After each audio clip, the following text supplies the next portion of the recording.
కీర్తన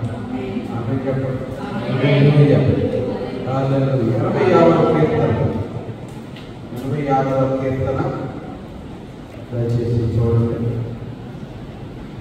హల్లెలూయా. 86వ కీర్తన నేను చదువుతున్నాను. దయచేసి జాగ్రత్తగా గమనించండి. యెహోవా, నేను దీనుడను దరిద్రుడను, చెవియొగ్గి నాకు ఉత్తరమిమ్ము. నేను నీ భక్తుడను, నా ప్రాణము కాపాడు. నా దేవా, నిన్ను నమ్ముకొని ఉన్న నీ సేవకుని రక్షింపు. ప్రభువా, దినముగా నీకు మొరపెట్టుచున్నాను, నన్ను కరుణింపుము. ప్రభువా, నా ప్రాణము నీ వైపునకు ఎత్తుచున్నాను, నీ సేవకుని ప్రాణము సంతోషింపజేయము. ప్రభువా, నీవు దయాళుడవు, క్షమించుటకు సిద్ధమైన మనస్సు గలవాడవు. నీకు మొర్రపెట్టు వారందరి ఎడల కృపాతిశయము గలవాడవు. యెహోవా, నా ప్రార్థనకు చెవియొగ్గుము, నా మనవుల ధ్వని ఆలకింపు. నీవు నాకు ఉత్తరమిచ్చువాడవు గనుక నా ఆపత్కాలమందు నేను నీకు మొరపెట్టెదను. ప్రభువా, నీవు మహాశిక్షము గలవాడవు, ఆశ్చర్య కార్యములను చేయువాడవు. నీవే అద్వితీయ దేవుడవు. ప్రభువా, దేవతలలో నీ వంటి వాడు లేడు. నీ కార్యములకు సాధ్యమైన కార్యములు లేవు. నీవు సృజించిన అన్యజనులందరూ వచ్చి నీ సన్నిధిని నమస్కారం చేయుదు, నీ నామమును ఘనపరచుదురు. యెహోవా, నేను నీ సత్యమును అనుసరించి నడుచుకున్నట్లు నీ మార్గమును నాకు బోధింపుము. నీ నామమునకు భయపడినట్లు నా హృదయమునకు ఏక దృష్టి కలుగజేయుము. నా పూర్ణ హృదయముతో నేను నీకు కృతజ్ఞతాస్తుతులు చెల్లించగలను. నీ నామమును నిత్యము మహిమపరచెదను. ప్రభువా, నా దేవా, నా యెడల నీవు చూపిన కృప అధికమైనది. పాతాళపు అగాధం నుండి నా ప్రాణమును తప్పించి ఉన్నావు. దేవా, గర్విష్ఠులు నా మీదికి లేచి ఉన్నారు. బలాత్కారులు గుంపుకూడి నా ప్రాణం తీయజుచున్నారు. వారు నన్ను లక్ష్య పెట్టని వారై ఉన్నారు. ప్రభువా, నీవు దయాదాక్షిణ్యములు గల దేవుడవు, దీర్ఘశాంతుడు, కృపా సత్యములతో నిండిన వాడవు. నా తప్పు తిరిగి నన్ను కరుణింపుము. నీ సేవకునికి నీ బలము అనుగ్రహింపుము. నీ సేవకురాలి కుమారుని రక్షింపుము. యెహోవా, నీవు నా సహాయుడవై నన్ను ఆదరించుచున్నావు. నా పగవారు చూచి సిగ్గుపడినట్లు శుభకరమైన ఆనవాలు నాకు కనబరచుము. ఆమేన్. హల్లెలూయా. రాజైన దావీదు తనకున్నటువంటి స్థితిలో చేసుకున్నటువంటి ప్రార్థన, మొరపెడుతున్న మొర, ప్రతి పరిస్థితుల్లో కూడా దేవుడు నమ్మదగిన వాడని, దేవుని చిత్తానుసారంగా జీవించడానికి క్రీస్తు యేసు నందు సదుద్దేశంతో బ్రతుక ఉద్దేశించు వారికి శ్రమలు విస్తరించునని అపోస్తలుడైన పౌలు చెప్పినట్లుగా, యేసు క్రీస్తు నందు విశ్వాసం నుంచి ఆయన చిత్తానుసారంగా బ్రతకడానికి ఎవరైతే తీర్మానం చేసుకుంటారో, అది మరణం అవ్వచ్చు, శ్రమ అవ్వచ్చు, బాధ అవ్వచ్చు, శరీర సంబంధమైన ఏదైనా అవ్వచ్చు, జరగదు. ఈ లోక సంబంధమైన వాటి కోసమో లేక దేనికోసమో మనం బ్రతకడం లేదు. కానీ పరలోక రాజ్యం మనం ఏమై ఉంటాము. అవునా? ఈ లోకంలో ఎంతకాలం బ్రతుకున్నాం? 70, 80, 100, గత 80, బైబిల్ ప్రకారం అయితే 80. మోషే దేవుని చిత్తానుసారంగా జీవించడానికి తీర్మానం చేసుకుని తన జీవితాన్ని దేవునికి అర్పించుకున్నప్పుడు ఐగుప్తు నుండి వెళ్ళిపోవాల్సి వచ్చింది. ఐగుప్తులో ఉన్న సుఖభోగాల కంటే, ఐగుప్తులో ఉన్నటువంటి ధనధాన్యాల కంటే ఆ రాజకుమారి యొక్క కుమారుని అనిపించడం అంటే ఏమైపోయాడు? దేవుని ప్రజలతో కీడు అనుభవించడం లేదు, దేవుని ప్రజలతో శ్రమ అనుభవించడం మేలు అనుకున్నాడు, వెళ్ళిపోయాడు. దావీదు కూడా ఇక్కడ మాట్లాడుతూ అంటున్నాడు, నేను దీనుడను దరిద్రుడను, చెవియొగ్గి నాకు ఉత్తరమిమ్ము. ఈ కీర్తన రాసేటప్పటికి దావీదు రాజు. దీనుడు దరిద్రుడు అంటే పేదవాడని కాదు అర్థం ఇక్కడ. ఆత్మలో నేను దీనుడను, ఆత్మ సంబంధంగా నేను దరిద్రుడను, ఈ దరిద్రత నుంచి నన్ను విడుదల చేయమని దేవుడిని అడుగుతూ ఉన్నాడు. ఆలోచన చేయండి. ప్రభువా, దినవేళ 3వ చరణం చూడండి. నేను 2వ చరణం, నేను నీ భక్తుడను, నా ప్రాణము కాపాడును. దేవా, నిన్ను నమ్ముకుని ఉన్నా నీ సేవకుని రక్షింపుము. ప్రభువా, దినమెల్లా నీకు మొరపెట్టుచున్నాను, నన్ను కరుణింపు. దినమెల్లా మొరపెట్టుకున్న రాజుకి పనేమి ఉందని పని లేకుండా రాజు పనుండదు, వెరీ బిజీ. మా సామాన్యులే ఒక రిక్షా నడిపి అతని అంత బిజీగా ఉంటాడు, ఆటో నడిపి అతని అంత బిజీగా ఉంటే రాజు ప్రజలను పరిపాలించే రాజు ఎంత బిజీగా ఉంటాడు. అయినా కూడా అవన్నీ వదిలిపెట్టి దేవుని సన్నిధిలో కూర్చుని దేవునికి మొరపెడుతున్నాడు. దినమెల్లా నేను నీకు మొరపెట్టుచున్నాను, నన్ను కరుణింపు. ఏం జరుగుతుంది దాని జీవితంలో అని మనం ఆలోచన చేస్తే సొంత వాళ్ళే, అయిన వాళ్ళే, రకరకాల సమస్యలు, శరీర సంబంధమైనటువంటి సమస్యలు అయిన వాళ్ళే చేసినటువంటి ఆ భయంకరమైనటువంటి కీడికి దేవుని దగ్గరికి వెళ్ళి మొరపెట్టుకుంటున్నాడు. నేను రాజును కదా, నేనే సాగు చేసుకుంటాను, నా వల్లనే సమస్తం సాధ్యమవుతుంది.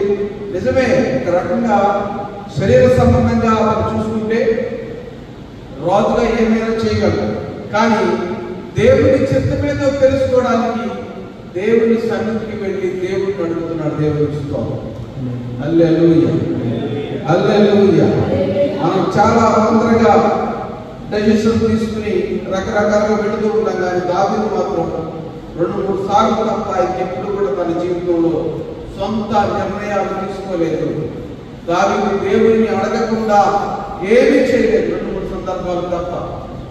ఆ సందర్భాలు కూడా తర్వాత ఆ సందర్భాలను బట్టి దేవుడిని క్షమాపణ అడిగి, నేను చేసిన తప్పుకి నా మీద శిక్ష రావాలి, ప్రజల మీద వద్దు అని చెప్పి దేవుని దగ్గర అడ్డుపడి దేవుని సన్నిధిలో క్షమాపణ అడిగినట్లుగా కూడా మనం చూస్తాం.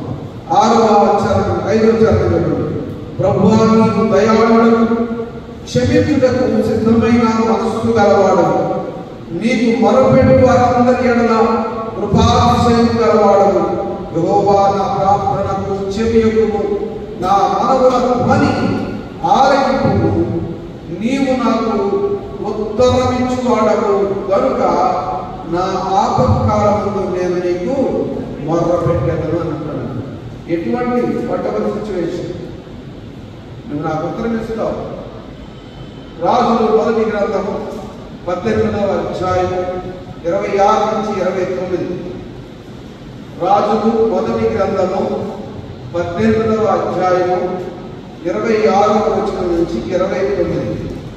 వారు తమకు ఇయ్యబడిన ఎద్దులు తీసుకొని సిద్ధము చేసి ఉదయం మొదలుకొని మధ్యాహ్నం వరకు అయ్యా, మా ప్రార్థన వినమని మరియు దేవుని బట్టి ప్రార్థన చేసిరి. కానీ ఒక మాట ఏమో ప్రత్యుత్తరమిచ్చు వాడెవరూ లేకపోగా వారు తాము చేసిన బలిపీఠం వద్ద రంగులు వేయ మొదలుపెట్టి మధ్యాహ్నం కాగా ఏలియా, వాడి దేవుడై ఉన్నాడు, పెద్ద కేకలు వేయింది, వాడు ఒకవేళ ధ్యానం చేయుచున్నాడేమో, దూరంలో ఉన్నాడేమో, ప్రయాణం చేయుచున్నాడేమో, వాడు నిద్రపోచున్నాడేమో, మీరు ఒకవేళ లేపవలసి ఉన్నదేమో అని అపహాస్యం చేయగా, వారు మరి గట్టిగా కేకలు వేయచ్చు, రక్తము కాలు కట్టుకు తమ బలియాగం చుట్టూ కత్తులతోనూ శస్త్రములతోనూ తమ దేవతలను మోసపరుచుకుంది.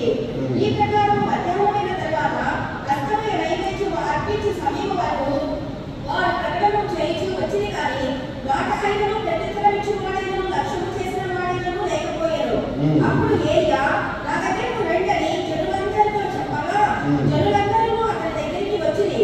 అతడు క్రింద పడద్రోయబడి ఉన్న యెహోవా బలిపీఠమును బాగు చేసి యెహోవా వాక్కు ప్రత్యక్షమై, ఈ జ్ఞానము ఇశ్రాయేలు తమని వాగ్దానము పొందిన యాకోబు సంతతి గోత్రముల లెక్క చొప్పున 12 రాళ్లను తీసుకుని ఆ రాళ్ల చేత యెహోవా నామమున ఒక బలిపీఠము కట్టించి దాని చుట్టూ 2 మానికల గింజలు మట్టుకొంత లోతుగా అగ్ని చేత ఆయన ఆకాశం నుండి అగ్ని దిగి అతడు ఈలాగు ప్రార్థన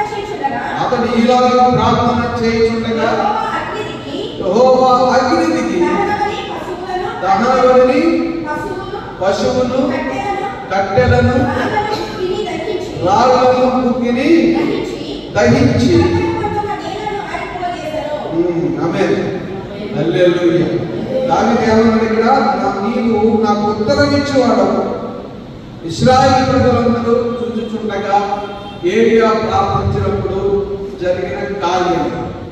ఆయన ఉత్తరం ఇచ్చేవాడు, ఆలకించి ఊరుకునేవాడు కాదు, లేకపోతే మోగవాడు కాదు, మోగ దేవత కాదు. ఆ రోజుల్లో ఇశ్రాయేలు ప్రజలు ఈ ఇండియా సంగతి మొదలైంది. విగ్రహారాధన ఇశ్రాయేల్లో మొదలైంది, ఇక్కడ కాదు. విగ్రహారాధన మొదలైంది ఇజ్రాయేల్లో. గోడం చేసుకున్న వాళ్ళు మోషే కొండ మీదకి వెళ్ళినప్పుడు ఒక గోడం చేసుకున్నారు. అలాగే ఆవుని ఆరాధిస్తున్నారు వాళ్ళు. ఇండియా సంగతి నేను మాట్లాడుతున్నాను. దేవుడే లేడు, దేవుడి సేవకుడు లేడు, నాకెవరు లేరు, మాకొక ఏదైనా సూచనగా చేయమంటే ఒక దూడం చేసుకున్నారు వాళ్ళు. దూడం చేసుకుని దాన్ని ఇష్టానుసారం దూడం చేసుకుంటే మాట్లాడలేదు, వీళ్ళని హెచ్చరించలేదు, వీళ్ళని జీవించే విధానాన్ని ఆపలేదు.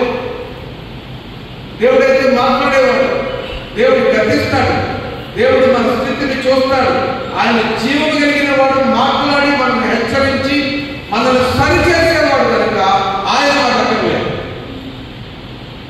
బానిసత్వం నుంచి విడిపించి పెంచి పోషించి క్షేమకరంగా తీసుకొచ్చినటువంటి దేవుడు మనకు అక్కర్లేదు అంటున్నారు వాడు.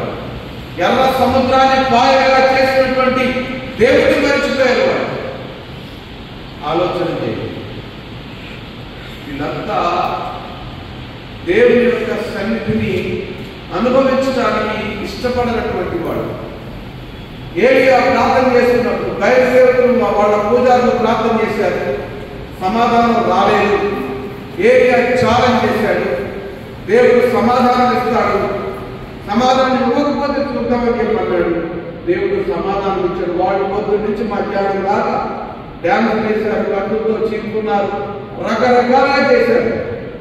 ఏమి చేసినా ఆ బయలు దేవతలు ఆన్సర్ ఇవ్వలేదు. ఏలియా ప్రార్థన చేసినప్పుడు ఆకాశం నుండి అగ్ని దిగి నీళ్లతో తడిసినటువంటి బలిపీఠాన్ని, మాంసాన్ని, కట్టెలను దహించి వేసింది. దేవునికి ఆలోచన చేయండి. అందుకనే దావీదు తన రాజైన వ్యవస్థను కాదు అనుకుంది, తన వచ్చినటువంటి అధికారాన్ని కాదు అనుకుంది, వినియోగించింది. ఆ జీవము కలిగినటువంటి దేవుడి సన్నిధికి వెళ్ళి మొరపెట్టాడు. దేవుడికి స్తోత్రం. హల్లెలూయా. ఎటువంటి స్థితినైనా కూడా మార్చగలిగినటువంటి దేవుడు. ఏలియా ఛాలెంజ్ చేశాడు. అందుకే బయలు దేవుడైతే బయలుదేవుడు నమ్ముకోండి, యెహోవా దేవుడైతే యెహోవా పక్షంగా విన్నాను. ఎందుకు ఛాలెంజ్ చేశాడంటే దేవుడి యొక్క శక్తి ఏలియాకు తెలుసు. ఏలియా కూడా ఒక సమయంలో మునిగిపోయాడు. ఒక దుర్మార్గులైనటువంటి రాజుకి, రాణికి భయపడ్డాడు. కానీ తనను బలపరిచేటువంటి దేవుడు ఒకటే మాట్లాడాడు, నువ్వు వాళ్ళు నీ ప్రాణం తీసుకోవాలని భయపడుతున్నావు కదా, అసలు వాళ్ళు నీ ప్రాణమే తీయకుండా నీ జీవంతో నీ శరీరంతో తీసుకెళ్తానండి. హల్లెలూయా. స్తోత్రం చెప్పండి. మనిషి చనిపోయి దేవుడి దగ్గరికి వెళ్ళాలి. ఏలియా దేనికైతే భయపడ్డాడు అది జరగకుండా దేవుడు చేశాడు. అదే చెప్పండి. అంటే వాళ్ళని చంపుతారని భయపడితే వాళ్ళని చంపకుండా జీవముతోనే మీరు పైకి తీసుకువెళ్తానని చెప్పి అగ్ని రథాలను పంపించి ఏలియాను దేవుడు తీసుకెళ్ళాడు. దేవుడు స్తోత్రం. ఎందుకంటే గొప్ప దేవుడు ఎవరున్నారు? వాళ్ళకి ఎందుకు భయపడతాను? రాడు ఎందుకు భయపడుతున్నాను? భయపడాల్సిన అవసరమే లేదు. నేను దేవుడిని నిరూపిస్తానని చెప్పి ప్రాణంతో తీసుకెళ్ళాడు దేవుడు. ప్రాణం తీసుకెళ్ళాడు, ప్రాణంతో తీసుకెళ్ళాడు దేవుడు. అది కొన్నిసార్లు మన జీవితాల్లో కొన్నిసార్లు మనం ఆలోచన చేసుకుంటే దేవుడు ఏ రకంగా మనల్ని కాపాడి ఇంతవరకు సజీవులు ఎక్కడ ఉంచాడో అర్థం చేసుకోండి. మనకంటే మహామహుడు గొప్పవాడు. కీడు చూడకుండా నీతి మంతులు కొనుక్కోబడుతున్నారు. కీడు చూడకుండా మరీ ఎక్కువ కీడు అంటే దేవుడు వాళ్ళని అధికంగా ప్రేమించి తీసుకుని వెళ్ళిపోతారు కొన్నిసార్లు. హల్లెలూయా. ఏలియా తీసుకెళ్ళిపోయినట్లుగా ఏలియా సేవ ఉంది, సేవ చేయాలి. ఇంకా కానీ ఏలియా భయపడ్డాడు. ఆ భయానికి ఇది చాలు, ఇంక వద్దు, నేను సేవ చేయలేదు, నా వల్ల కాదు ఇంకా అంటే ఏం చేశాడు? దేవుడు తీసుకెళ్ళిపోయాడు. ఆలోచన చేస్తే కొన్నిసార్లు మన జీవితాల్లో నేను అమెరికా ప్రయాణం నాకు కూడా క్యాన్సర్ అయింది. క్యాన్సర్ ఎందుకంటే నేను మేలు చేసిన వాళ్ళే నా కిడ్నీ అనిపిస్తుంది. నేను ఒకటే అన్నాను, నేను అమెరికా వెళ్ళను, వేరే ఫ్లైట్కి పంపిస్తా ఉన్నాను. అసలు మీ అమెరికా వెళ్ళని నీకు వచ్చేసాను, దేవుడికి ఇస్తాను. అబుదాబి నుంచి వచ్చేసాను, దేవుడు ఇంకా వద్దన్నాడు. వద్దన్నప్పుడు వెళ్ళకూడదు. నేను అమెరికా వెళ్ళాను, నేనేమి ఎవరి దగ్గర డబ్బులు అడిగి చేసేది జైల్లో ఉన్న ఖైదీకి సేవ చేస్తాను. భయంకరమైన మనస్తత్వాలు కలిగినటువంటి వాళ్ళ మధ్యలోకి వెళ్ళి సేవ చేసి వాళ్ళకి వాక్యం చెప్పి వస్తారు. వేరే వాళ్ళు వెళ్ళినప్పుడు వీళ్ళు రకరకాలుగా చేసుకుంటారు. అవన్నీ మనకు అవసరం లేదు. దేవుడు మనకున్నాయి, మనకి ఇస్తే చాలు. దేవుడు ఇస్తాడు. దేవుడు చెప్పింది కాదు. దేవుడు అన్నాడు, వద్దు, నేను నీకు ఆధారం, నేను వేరే వాళ్ళకి నేను చేస్తానని పెడితే నాకేం పెట్టలేదు, పర్వాలేదు, వచ్చేసాను. దేవుడు ఇస్తాడు. ఏది మనం చేసినా, ఏది జరిగినా దేవుడికి స్తోత్రం చెప్పాలి. హల్లెలూయా. ఏది జరిగినా ఆయన స్తోత్రం. ఒక ఆయన అడిగాడు, బాధ కాలేదని. ఎందుకు బాధ? అమెరికా నాకు ఆధారం ఏంటి? అది నాకు దేవుడు ఆధారం. దేవుడు నన్ను పిలిచాడు, దేవుడు నన్ను ఎన్నుకున్నాడు, దేవుడు నాకు ఆధారం. కాబట్టి దేవుడు చెప్పిన కాదు వచ్చేసామంటే దేవుడికి స్తోత్రం. ఏ దేశము ఆధారం కాదు మనకి, ఏ కుటుంబము ఆధారం కాదు, ఏ వ్యక్తి ఆధారం కాదు, భార్య భర్తకు ఆధారం కాదు, భర్త భార్యకు ఆధారం కాదు. ఎవరు అందరికీ ఆధారం దేవుడు. హల్లెలూయా. దేశాన్ని సృజించినటువంటి దేవుడు మనకు ఆధారం కాదు, ఏదో ఒక దేశము మనకు ఆధారం కాదు. ఆమె నేను లాస్ట్ ఇయర్ అమెరికా వెళ్ళినప్పుడు అక్కడ ఉన్నటువంటి వాళ్ళందరికీ చెప్పారు, ఒకవేళ మీకు గ్రీన్ కార్డు లేకపోతే ఇంకొక ఏదో ప్రాబ్లం వస్తే ఈ దేశం నుంచి మిమ్మల్ని తీసేస్తారు. ఈ దేశం నుంచి మీ దేశానికి మిమ్మల్ని పంపించేస్తారు. దాదాపుగా ఒక 5-6 దేశాల వాళ్ళతో నేను కలిసి మాట్లాడాను. వాడు వాక్యం చెప్పారు, ఈ దేశం నుంచి మిమ్మల్ని పంపించేస్తారు. కాబట్టి ఈ దేశం మీకు ఆధారం కాదు, ఈ ప్రపంచాన్ని సృజించినటువంటి దేవుడు మనకు ఆధారమే. అంతేగాని ఎక్కడైనా ఇండియాలో ఉంటే మనం పోషించలేడు దేవుడు, లేకపోతే ఇంకొక దేశంలో ఉంటే పోషించలేడా? ఏ దేశంలో ఉన్నా పోషించగలదు. కానీ పోషించే దేవుడు, ప్రపంచాన్ని సృష్టించినటువంటి దేవుడు మనకు ఆధారం. కానీ ఏ ప్రపంచమో లేకపోతే ఒక దేశమో మనకు ఆధారమో కాదు. దేవుడు ఇసుకోవాలి. హల్లెలూయా. అదే ఇమిగ్రేషన్ లో 2 పిల్లలు, చిన్నపిల్లలు, సాఫ్ట్వేర్ ఇంజనీర్లు, 2 పిల్లలు ఏడ్చుకున్నారు. వాళ్ళకి ఏదో కన్సల్టెన్సీ కూడా మోసం చేసి నకిలీ కంపెనీలు వేసాలు పంపించారు. నేను చచ్చిపోతానని చెప్పి ఆ అమ్మాయి ఏడ్చుకుంది. ఆ అమ్మాయిని ఓదార్చడానికి గంటపడింది. నా సిచ్యువేషన్ ఏంటి? నెక్స్ట్ ఫ్లైట్ పంపిస్తాను, నీకు వద్దనుకోండి, దేవుడు అన్నాడు వద్దన్నాడు. వాళ్ళిద్దరికీ సువార్త చెప్పాకే పంపించాడు అనుకున్నాను. వాళ్ళిద్దరికీ ఆ అమ్మాయిలు చనిపోతానటువంటి వాళ్ళు క్షేమంగా నాతో పడినే వచ్చారు. దేవుడు ఇస్తారు. అంటే డిఫరెంట్ ఫ్లైట్స్. ఒక అమ్మాయి అహ్మదాబాద్, ఒక అమ్మాయి బెంగళూరు. ఆ స్నేహితుడు నార్త్ కేరళలో ఉంటాడు. ఈ అమ్మాయి యొక్క స్నేహితుడు మన తెలుగువాడు. అతను చెప్పాడు, సార్ మీరు లేకపోతే ఈ అమ్మాయి నిజంగా చచ్చిపోయేది, నేను దూకు చచ్చిపోతానని చెప్పి అంటుందంటే, ఒకవేళ ఈ మాటలు మాట్లాడితే వాళ్ళు నేను ఇక్కడ జైల్లో పెడతారు అని చెప్పి గ్రూప్ నేను చెప్పాను. హెచ్చరించేవాడికి అమ్మాయి ఏడు బాగా కేవలం నేను తీసుకెళ్తాను, నాతో పాటు రా అని చెప్పి తీసుకుని వచ్చా. దేవుడు ఇసుకోవాలి. ఆలోచన చేయండి. మనకి ఏ దేశము ఆధారం కాదు, అది ఎవరో ఆధారం కాదు. అందుకే దావీదు ఉంటాడు, నీవే అద్వితీయ దేవుడు, నీవే సహాయం చేయవాడు. దావీదు మన రాజ్యాన్ని తరపున రాజ్యాధికారాన్ని ఎప్పుడు కూడా చూసుకుని వెర్రవేగలేదు. నేను రాజుని కదా అని మనసులో గర్వించలేదు. ఎప్పుడు కూడా దేవుని వైపు చూశాడు. 11వ చరణంలో, యెహోవా నేను నీ సత్యమును అనుసరించి నడుచుకొనున్నట్టు నీ మార్గమును నాకు బోధింపుము. నీ నామమునకు భయపడినట్టు నా హృదయమునకు ఏకదృష్టి కలుగజేయుము. నా పూర్ణ హృదయముతో నేను నీకు కృతజ్ఞతాస్తుతులు చెల్లించెదను. నీ నామమును నిత్యము మహిమపరచెదను. ప్రభువా నా దేవా, నా ఎడల నీవు చూపిన కృప అధికమైనది. పాతాళపు అగాధం నుండి నా ప్రాణమును తప్పించి ఉన్నావు. దేవా, గర్విష్ఠులు నా మీదకి లేచి ఉన్నారు. గర్విష్ఠులు లేచి ఉన్నారు. అయినా కూడా నేను భయపడు. నీవే నాకు సహాయకుడు, నీవే నన్ను ఆదరించేవాడు. ఎన్నిసార్లు మన కుటుంబాలలో, మన దైనందిన జీవితంలో మనం జీవించిన విధానం, గడిచిన సంవత్సరాలలో ఎంతమంది మనల్ని తిరస్కరించి ఉండవచ్చు, ఎంతమంది మనతో ఏకీభవించకుండా అసూయపడి, యేసేపు అతని సహోదరులు అసూయపడ్డారు. ఏం చేశారు? గోతులో పడేశారు, చంపాలని చూశారు, జైలు పాలైపోయాడు. అయినప్పటికీ దేవుడు ఏం చేశాడు? దర్శనం ఇచ్చిన వాడు దేవుడు కనుక ఆ దర్శనాన్ని యేసేపు మర్చిపోలేదు కనుక ఒక దినాన దేవుడు యేసేపును లేపి ఫరో పక్కన నిలబెట్టాడు. దేవుడు స్తోత్రం. ఫరో పక్కన నిలబెడితే ఏమన్నారు వాళ్ళు? వందలు చేయండి అంటున్నారు. అనలేదు. యేసేపు దేవుడిని నమ్మాడు, తన అన్నను నమ్మరా. చివరి తండ్రి కూడా, ఎరా నీకు మేము నమస్కారం చేయాలా, నువ్వంత గొప్పవాడివా అని చెప్పి తండ్రి కూడా ఎగతాళి చేస్తే ఆ తండ్రి మాటను కూడా ఆయన ఆ మాట కూడా బాధపడకుండా దేవుడు తనకిచ్చిన దర్శనాన్ని పట్టు, దేవుడు తనతో మాట్లాడినటువంటి ఆ మాటను ఆయన మనసులో పెట్టుకుని ఆ దేవుడిని ప్రార్థన చేసినప్పుడు దేవుడు ఏం చేశాడు? టైం వచ్చింది, తీసుకెళ్లి సింహాసనంలో కూర్చోబెట్టాడు. దేవుడు ఇష్టం. ఎవరి వైపు చూడదు, ఎవరి వైపు చూడాల్సిన అవసరం. మనల్ని సృష్టించినటువంటి మన తండ్రి అయిన దేవుడి వైపు మనం చూస్తే చాలు.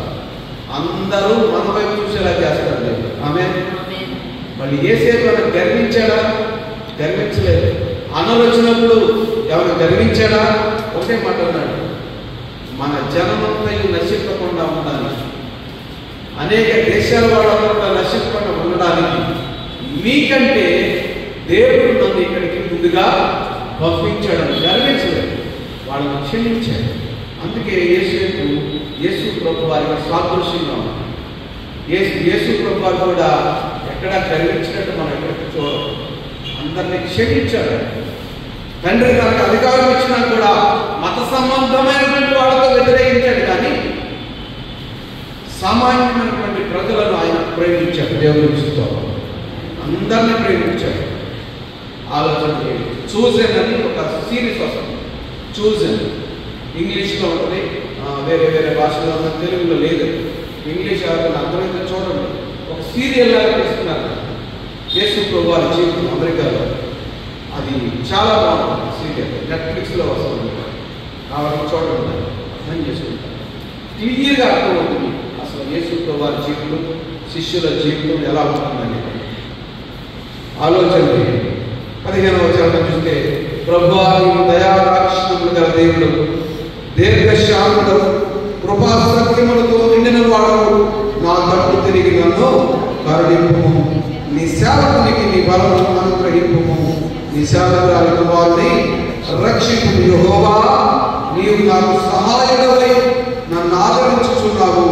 నా పగవారు చూసి సిగ్గుపడినట్లు శుభకరమైన ఆనవాలు నాకు కనబరుస్తాడు. హృదయపూర్వకంగా మీరు మొరపెట్టి హృదయపూర్వకంగా దేవుని సన్నిధిలో ఉంటే కనబరుస్తాడు. దేవుడు మాట్లాడతాడు. ఆయన మాట్లాడేవాడు. ఏలియా ప్రార్థన చేసినప్పుడు మాట్లాడిన దేవుడు, యేసేపు దర్శనమిచ్చి మాట్లాడిన దేవుడు, దావీదుతో మాట్లాడిన దేవుడు నీతో కూడా మాట్లాడతాడు. మన అందరితో మాట్లాడతాడు. చిన్న ప్రార్థన చేద్దాం. హల్లెలూయా. Praise Lord. పరమ తండ్రి, మీకు వందనాలు చెల్లిస్తున్నాము. మా ప్రభువు, మా రక్షకుడైన యేసు క్రీస్తు వారి పేరిట మీ సన్నిధానంలో వస్తున్నాము. తండ్రి, శుభకరమైన ఆనవాలు మా జీవితాల్లో కనబడును గాక. ఆమేన్ చెప్పండి. శుభకరమైన ఆనవాలు కనబరిచే దేవుడు మీరు, మా ప్రార్థనలకు జవాబు ఇచ్చే దేవుడు మీరు, ఆదరించే దేవుడు మీరు, నడిపించే దేవుడు మీరు, బలపరిచే దేవుడు మీరు. సహాయం చేయమని పెట్టుకుంటున్నాం. మనుషుల వలన మాకు కలిగిన ఆపదలు కీడుల నుంచి మమ్మల్ని విడిపించి తండ్రి మీ బలమైన హస్తపు నీడలో మమ్మల్ని బలపరిచి మమ్మల్ని ఆదరించి మీ నామ మహిమార్థమై మేము జీవించినట్లుగా సహాయం చేయమని ఆదరించమని మా ప్రభువు మా రక్షకుడైన యేసుక్రీస్తు వారి నామం పేరిట అడిగి పొంది ఉన్నాము తండ్రి. ఆమేన్. ఆమేన్.